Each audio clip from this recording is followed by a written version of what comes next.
कि महिला के संबंध, पुरुष के संबंध कई प्रकार से गिने जाते हैं। दादी है, नानी है, मौसी है, बहन है, पत्नी है, बेटी है, लेकिन एक शब्द है, वो शब्द है माँ। निश्चित रूप से ऐसे सब कामों की प्रेरणा मैं मान के चलता हूँ माँ से जरूर मिलती होगी। और हम सब महिलाओं को खास करके मैं ऐसा मानता हूं कि महिला के बिना ये संसार अधूरा है। भगवान सृष्टि के रचयिता हैं, रचनाकार हैं, लेकिन उसमें महिला का योगदान भी उतना ही है। सृजनकर्ता महिला को ऐसा माना जाता है। हमारी माँ ये हमारी प्रेरणा का स्रोत होता है। महिला दिवस के इस उपलक्ष्य में हम सब महिलाओं को याद करते हैं, माँ को सर्वाधिक याद करना चाहिए। मैं इसलिए कहता हूँ, हमेशा एक कहावत है कि हर सफल व्यक्ति के पीछे किसी न किसी एक किसका महिला का हाथ होता है। अब वो महिला पत्नी हो सकती है, वो महिला बहन हो सकती है, वो महिला माँ हो सकती है, वो दादी हो सकती है, नानी हो सकती है। लेकिन मैंने इस विषय को इसलिए स्पर्श किया कि मैं गांव में पैदा हुआ और गांव के अंदर जैसे बालक होते हैं, बहुत साधारण तरीके से पढ़ाई करते हुए, खेती का काम करते हुए, बहुत प्रकार के काम मैंने जीवन में किए। आज इस स्थान पर अगर मैं पहुंचा हूं तो अगर किसी को मैं श्रेय दे सकता हूं तो मैं अपनी मां को दे सकता हूं। और ये घटना सन 1970 की है। 70 में मैंने 10वीं पास की। पिताजी ने आगे पढ़ाने के लिए मना कर दिया कि मैं खेती का काम करता हूँ, मैं परिवार में यानी मेरे भाई बहनों में सबसे बड़ा हूँ। उनका कि मेरी खेती के काम में सहयोग करने के लिए मुझे एक बेटे की आवश्यकता जो है, तुम इसको शुरू करो, खेती के काम मेरा हाथ बटाओ। परिवार में कोई पढ़ा लिखा था भी नहीं। 10वीं पढ़ जाना उस समय के समय में आज से 55 साल पहले की बड़ी बात मानी जाती थी। 10वीं पास कर गए, गाँव में खास करके। मैंने जिद पकड़ी कि नहीं, मैंने आगे पढ़ाई करनी है। पिताजी ने स्पष्ट मना किया। उदास हुआ, पिताजी बाहर गए हुए थे, उदासी के कारण से थोड़ा मैं मन भराता है, कष्ट होता है, रोने लग गया। माँ ने मुझे पूछा कि बेटा क्यों रो रहे हो? मैंने कहा मैंने पढ़ाई करनी है। पिताजी ने मना कर दिया। बोले अच्छा, पढ़ाई में तुम जो एडमिशन लेना है, जाके दाखिला लेना है, तो कितना पैसा लगेगा पहली बार? मैंने कहा कॉलेज में ज़्यादा पता तो नहीं है, लेकिन मुझे लगता है 200-300 रुपये तो ज़रूर लगेगा। और आज भी स्वभाव हो सकता है, पुराने समय बहुत होता था। हमारी माताएं, हमारी दादी नानी अपने एक पॉकेट बना करके और कुछ ना कुछ पैसा जोड़ के रखती थी। तो अंदर गई और 300 रुपया ला करके मेरे हाथ में। वो 300 रुपया लेकर के मैं एडमिशन करने गया। एडमिशन हुआ, कॉलेज में पढ़ने के लिए गया। शाम को आया, पिताजी ने डांटा, क्यों लेके आया एडमिशन? मैंने कहा बोले यार कितने पैसे लगे? 300 रुपये। कहाँ से लिए? माँ से लिए। माँ को भी डांटा। मैंने कहा अगर देख लो अब नहीं जाएंगे तो ये 300 रुपये बर्बाद हो जाएंगे। अब वो 300 रुपये बचाने हैं, इसलिए पिताजी ने मान लिया कि ठीक है, आप 300 रुपये लग के तो पढ़ाई करो, मैं भी देता रहूँगा। घटना बड़ी सामान्य लगने वाली है, लेकिन आज जब मैं कल्पना करता हूँ कि मान लो उस समय व्यवस्था ना होती कॉलेज में पढ़ने की, तो जैसे सामान्य व्यक्ति है वैसे लगे रहते, खेत में जाते, खेती मजदूरी छोटी मोटी करते, कहीं छोटा मोटा कोई और काम गांव में बहुत लोग आज भी करते हैं, हमारे साथी घूमते करते हैं। लेकिन उसके कारण से प्रेरणा मिली, शहर में गए, कॉलेज में पढ़े, दुनिया को देखा, देश के बारे में समझा, कुछ अच्छे लोगों के संपर्क में आए, संस्थाओं के संपर्क में आए, देश में इमरजेंसी लगी, राष्ट्रीय स्वयंसेवक संघ के संपर्क में आया, पूर्णकालिक बन गया, चालक बन गया, घर छोड़ दिया, और फिर उसका परिणाम ये निकला कि आज काम करने की इच्छा नहीं। मुझे मालूम नहीं कि मुझे अपने बारे में ये बात बतानी चाहिए कि नहीं बतानी चाहिए, लेकिन इसलिए बता रहा हूँ कि हमेशा हर वर्ष में महिला दिवस के ऊपर माँ को जरूर याद करता हूँ। समाज में प्राचीन काल के अंदर महिलाओं का बहुत अच्छा स्थान नहीं था।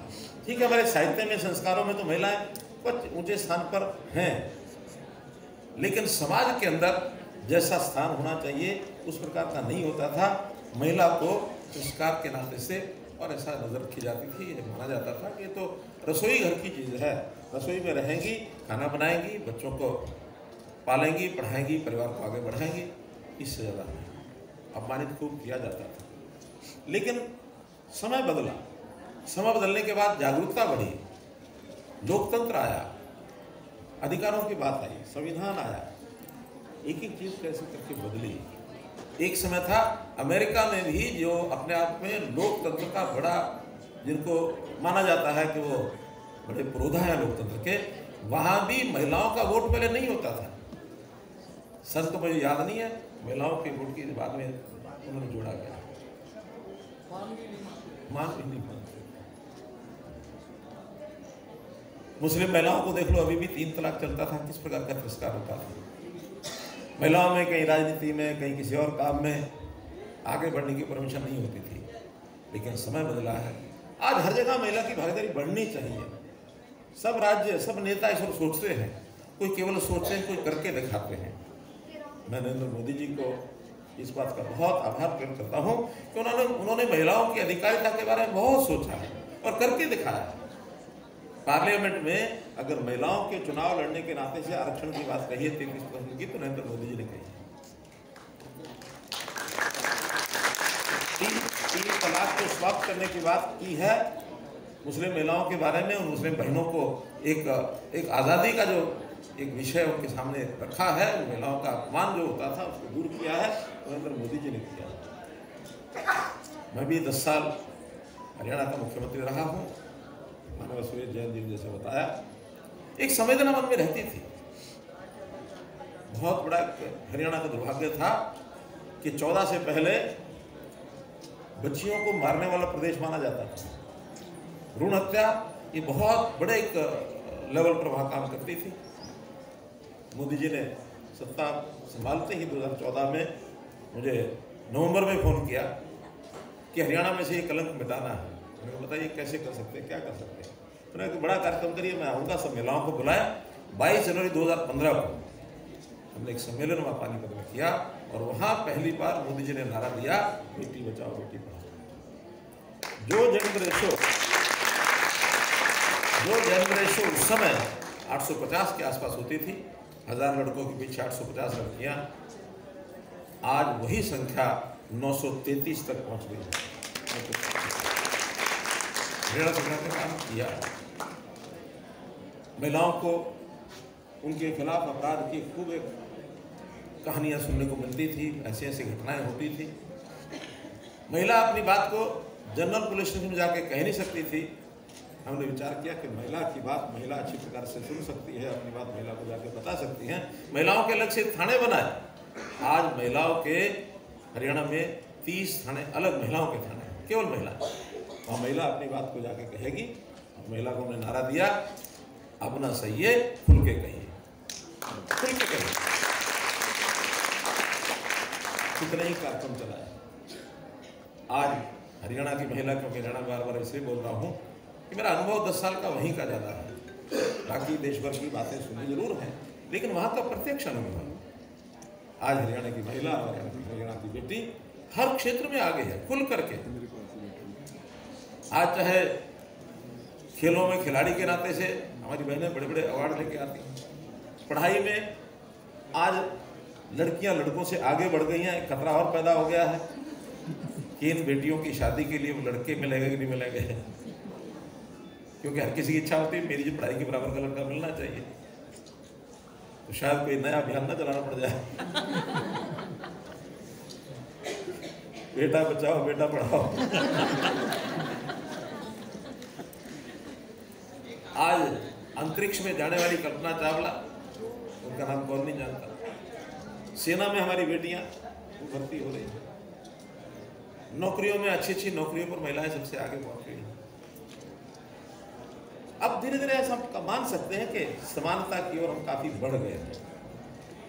जहां तक चुनाव के नाते हरियाणा एक ऐसा प्रदेश है जिन्होंने पंचायती राज या जो बड़ा स्थानीय निकाय का सिस्टम है उसमें 50% महिलाओं का प्रतिनिधित्व इसका एक्ट बना दिया है कि 50% महिलाएं जरूर लड़ेंगी, उससे नीचे नहीं लड़ेंगी।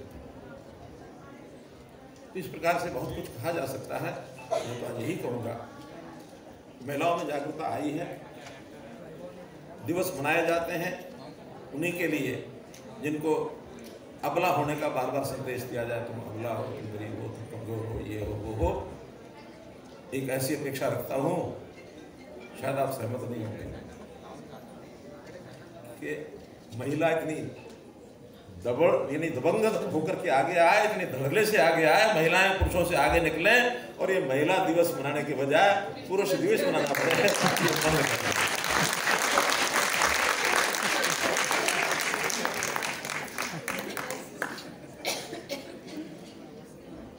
देश में राज करने वाली महिलाएं आगे बढ़ी गई।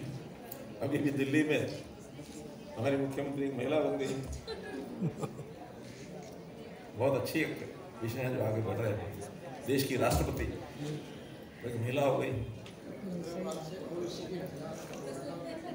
अच्छा, वाह वाह, बहुत जोरदार, बहुत जोरदार। तो इसलिए एक ही कदम हम आगे बढ़ रहे हैं, एक विश्वास, आत्मविश्वास जागृत हो रहा है। मैं तो आज इस अवसर पर इतना ही आह्वान करूंगा, आप लोग आगे बढ़िए। आपके कंधों पर बहुत वजन है। एक परिवार को संस्कारित करना है तो उसमें पिता से ज़्यादा रोल माँ का होता है, इसलिए परिवार संस्कारित होगा तो देश भी आगे बढ़ेगा। देश के आगे बढ़ाने में हम सब मिल करके आगे बढ़ें, यही बात कहते हुए अपने समाप्त करता हूं।